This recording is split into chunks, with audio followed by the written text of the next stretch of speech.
안녕하세요. 미래기술 신산업 카페뉴스 읽어주는 바리스타 이원규입니다. 오늘은 주간브리핑 332호에 게재된 반도체 패권의 행방, 미국의 전략 및 일본과 중국의 동향이라는 내용으로 니케이 일렉트로닉스 4월호 30에서 63페이지에 게재된 특집 기사를 요약 번역하여 소개합니다. 1980년대에 전성기를 자랑했지만 지금은 쇠퇴의 일로를 걷고 있는 일본의 반도체 제조 사업, 이러한 상황을 반전시키기 위해 일본 정부가 움직이기 시작했습니다. 그 배후에 있는 것은 대만의 유사시를 우려하는 미국 정부입니다. 전 세계 반도체 생산의 중심지인 대만에서의 출하가 멈춘다면 세계 경제는 대혼란에 빠질 것입니다. 반도체는 군사적으로 가장 중요한 전략 물자로 기술 측면에서 중국이 자립하여 미국을 추월한다면 파워 밸런스가 달라집니다. 이러한 파워게임 속에 일본은 세계 반도체 제조 분야에서 다시 영광을 되찾을 수 있을까요? 제1부는 세계 동향으로 미국이 반도체 공급망 확보를 위해 움직이기 시작했습니다. 미국과 일본, 유럽에서 첨단 반도체를 제조할 수 있는 공급망을 확보하는 한편 이 3국과 플러스 대만으로 양산과 기술을 독점하려는 전략입니다. 일본도 이 대전략에 따라 크게 움직이기 시작했습니다. 가치관을 공유하는 동맹국들로 반도체 공급망을 완결시킬 것이라고 자민당 반도체 전략추진의원연맹의 아마리 회장은 말합니다. 첨단 로직 반도체를 둘러싸고 이러한 미국 주도의 새로운 공급망이 형성되려고 하고 있습니다. 이 공급망에 참여할 것으로 전망되는 것은 일본과 유럽, 대만 등의 국가 및 지역으로 전 공정에서 후 공정까지의 반도체 공급망을 신뢰할 수 있는 국가 및 지역으로 완결할 것입니다. 미국으로선 지정학적 리스크를 없애고 중국에 대한 반도체 규제 강화로도 이어나가겠다는 생각입니다. 구체적으로는 이중 공급망을 구성할 것으로 우선 작은 틀로서 각각의 국가 및 지역이 반도체 양산 거점을 구축하고 이어서 큰 틀로 국가 및 지역 간 연대하여 첨단 로직 반도체 등을 제조하는 것입니다. 각 국가 및 지역에서의 양산 거점 설립에 크게 관련되어 있는 것이 대만의 TSMC입니다. TSMC는 일본 구마모토현 기쿠요조에 22에서 28나노미터 공정의 반도체 양산 공정을 건설 중입니다. 독일에서의 22 내지 28나노미터 프로세스 양산 공장 구축도 검토하고 있으며 미국에서는 2012년 12월에 첨단 3나노미터 세대 프로세스의 반도체 양산 공장 건설을 개시했습니다. TSMC가 양산 거점의 해외 진출을 추진하는 이유는 무엇일까요? 경제적 합리성은 없다는 인포머 인텔리전스의 미나미가와 시니어 컨설팅 디렉터의 지적도 있듯이 공장의 설립 및 운영에 드는 비용이나 인력은 방대합니다.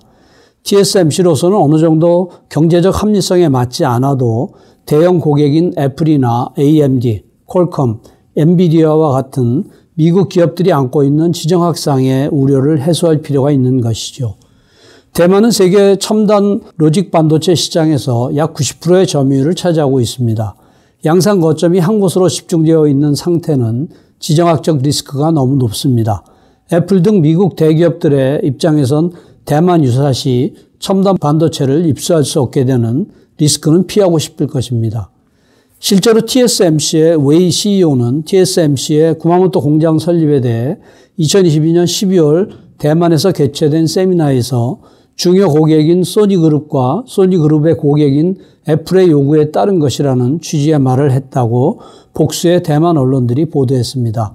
각국 정부의 거액 보조금 지원과 맞물려 해외 공장 설치를 가속화하고 있는 상황입니다. 미국 기업들이 TSMC의 미국 공장과 일본을 포함한 해외 공장을 마련하도록 압박하는 배후에는 미국 정부의 전략이 있는 것이 분명합니다. TSMC의 구마모토 공장 설립에도 미국 정부의 의향이 크게 작용하고 있다고 합니다. 이와 같이 미국이 TSMC의 해외 전략을 지원하는 배경에는 신뢰할 수 있는 나라에서 그 이외의 나라로 반도체 관련 기술이 유출되는 것을 막는 목적이 있습니다.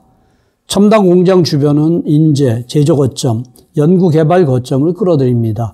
일본은 반도체 제조 장치 및 재료의 강점이 있지만 국내 첨단 반도체 양산 거점이 없는 현 상황이 이어진다면 언젠간 이러한 자원은 해외로 빠져나갈 것입니다. 동맹국으로 공급망을 완결시키고 싶은 미국으로서도 이러한 사태를 피하고 싶을 것입니다. 이것은 동맹국인 일본이나 유럽에게도 메리트가 있습니다. 일본에는 소니그룹과 덴소, 유럽에는 독일의 인피니언 테크놀로지스와 폭스바겐과 같은 고객이 있기 때문에 TSMC 진출에 대한 요망의 목소리가 큽니다. 미국과 일본, 유럽은 반도체 양산 거점을 보유하게 됨으로써 각국이 자국의 강점을 활용하며 경제 안전 보장의 관점에서의 안정적인 공급이 이루어지게 됩니다. 미국이 반도체 공급망을 주도하는 데는 크게 두 가지 이유가 있는데 첫 번째는 중국을 첨단 반도체 제조에서 퇴출시키기 위함이고 두 번째는 첨단 로직 반도체의 양산은 한 나라에서 조달할 수 없고 다자 간의 협력이 불가결하기 때문입니다. 우선 첨단 반도체는 군사력 강화에 필수적이기 때문에 중국을 반도체 공급망에서 퇴출시켜 제조를 막으려는 의도입니다. 미중 반도체 마찰은 미국이 중국의 반도체 발전을 우려한 것에서 비롯되었는데 중국의 반도체 글로벌 생산 능력은 최근 몇 년 사이에 미국을 앞질렀던 것입니다. 미국 IC인사이트의 조사에 따르면 2011년 시점에서 중국의 점유율은 약 9%에 불과하여 약 15%의 미국보다 뒤처져 있습니다. 하지만 2021년 말 미국 크노메타 리서치의 조사에서는 미국이 약 11%에 머무른 반면 중국은 16%까지 증가하여 역전이 되고 말았던 것입니다. 중국 정부가 2017년에 내건 2030년까지 AI 기술을 세계 정상 수준으로 끌어올리고 국방력 등을 향상시키겠다는 목표가 미국의 조바심을 더욱 부채질했습니다. 유도미사일이나 군용 드론, 자율비행 등의 용도의 고성능 첨단 로직 반도체는 필수입니다. 이를 막기 위해 미국은 이듬해인 2018년 이후 제조장치 수출 규제를 강화해 왔습니다. 미국 정부는 지금 대중 반도체 규제 확대를 위해 일본 및 네덜란드 정부와 협의 중입니다. 일본과 네덜란드가 대중 반도체 규제에 협력하면 중국의 첨단 반도체 제조에 결정타가 되어 7나노에서 5나노메타 세대 프로세스 이후에 최첨단 로직 반도체 제조는 매우 어려워집니다. 양국이 제조의 근간을 담당하고 있기 때문이죠. 일본은 앞서 기술한 바와 같이 반도체 재료 및 제조 장치에 강점이 있으며 예를 들면 포토레지스트에서는 세계 시장 점유율의 90%를 차지하고 있습니다.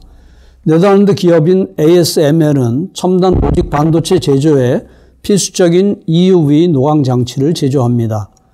반도체 공급망에서 중국과는 협력할 수 없다고 아머리 회장이 단언하듯이 일본 정부는 미국이 추진하고 있는 대중 반도체 규제 도입에 적극적입니다. 이러한 자세에 부응하듯 미국은 일본의 반도체 양산 거점 설치에 대해 적극적으로 지원해 왔습니다. 파운드리 기업 라피더스 설립이 그 한 예입니다. 이 회사는 최첨단 2나노메타 세대 프로세스 반도체를 양산하기 위해 미국 IBM으로부터 나노시티인 GAA 기술을 획득했습니다. IBM과 미국 정부는 지정학적 리스크가 낮은 일본의 양산 거점 기능을 기대해 지원에 나섰지만 IBM은 2나노 세대 프로세스 반도체 양산의 노하우는 가지고 있지 않았습니다. 향후 양산 노하우 획득을 위해서는 미국에 대한 협력이 필요합니다. 또한 현재 EUV 노광 장치를 사용한 로직 반도체의 양산을 하고 있다고 여겨지는 곳은 세계에서도 대만 TSMC와 한국의 삼성전자뿐입니다.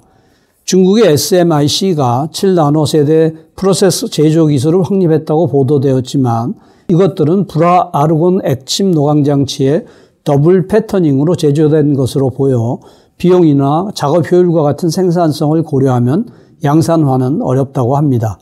지속적인 양산에는 EUV 노광 장치가 필요하지만 중국으로의 수출이 매우 어려운 상황이기 때문입니다.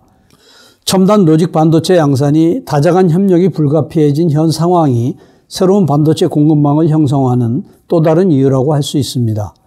반도체 공급망은 한 나라에서만 조달하기 어렵고 동맹국에 의한 글로벌한 지유가 필요하다고 기시다 총리는 2022년 12월 14일 반도체 장치 및 재료 전시회인 세미콘 재팬 2022에서 말했습니다. 모아무어라는 미세화의 가속과 모아된 무어라는 차세대 기술의 발전으로 첨단 로직 반도체 제조는 한층 더 복잡해지고 있습니다. 반도체 재료 및 장치는 일본과 미국, EUV 노광 장치는 네덜란드, EDA, 설계 자동화 툴은 미국, 파운드리는 대만이나 한국 등 첨단 로직 반도체의 각 공정을 담당하는 거점은 전 세계에 분산되어 있습니다. 따라서 각국 내의 소규모 공급망으로는 조달할 수 없는 상황인 것입니다. 국가 및 지역 간 협력이 필요한 것은 미세함만이 아닙니다. 3차원 구형과 복수의 작은 다이를 한 패키지에 담는 칩넷이라고 하는 차세대 기술 개발도 가속화되고 있습니다. 이러한 기술이 구현되면 감속하는 미세화 기술의 진화를 보완하고 에너지 소비량을 줄이면서 저비용으로 성능 향상이 가능하기 때문입니다. 그래서 배선 기술과 조립 공정의 강점이 있는 일본이 선택되었다고 할 수 있는데 향후 미세화 및 고성능화에서는 기술의 난이도가 높아져 동맹국 간 긴밀히 협력하지 않으면 앞으로 나아갈 수 없는 상황에 이르렀습니다. 하지만 새로운 반도체 공급망 형성은 미국에게 양날의 칼이기도 합니다. 이것이 더 강화된 대중 반도체 규제로 이어질 경우 중국의 보복 리스크는 그만큼 높아지기 때문입니다. 중국은 앞으로 반도체 재료로 중요한 희귀 금속의 수출 제한과 해외 기업의 중국 공장 폐쇄에 나설지도 모릅니다. 또한 대만 해협에 대한 군사적 압력을 높일 가능성도 있는데 그렇게 된다면 반도체 공급망은 급속히 혼란에 빠질 것입니다. 제2부는 일본의 동향으로 첨단 반도체의 국산화를 목표로 하는 기업 라피더스가 탄생했습니다.